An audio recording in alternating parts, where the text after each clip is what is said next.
In 1961, the CIA launched a plan to topple Fidel Castro with just 1,400 exiled Cubans. On paper, it was a logic of plausible deniability.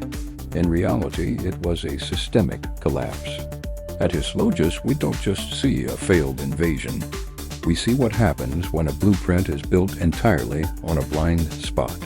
The logic was supposed to be top secret, but the CIA ignored a massive variable: the press. Before the first boat even hit the water, the New York Times had already published the plan.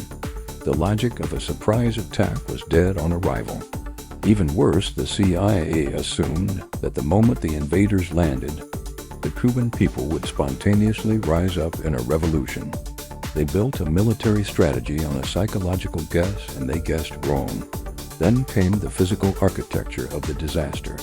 The CIA chose the Bay of Pigs because it had an airfield, but they ignored the geography. The landing site was a swampy mess that made a retreat impossible. When the invasion stalled, President Kennedy pulled the logic of air support to keep the U.S. involvement hidden. Without cover, the invaders were sitting ducks. The system didn't just fail, it trapped its own pieces on the board. The Bay of Pigs proves that a perfect plan is worthless if you ignore the reality on the ground.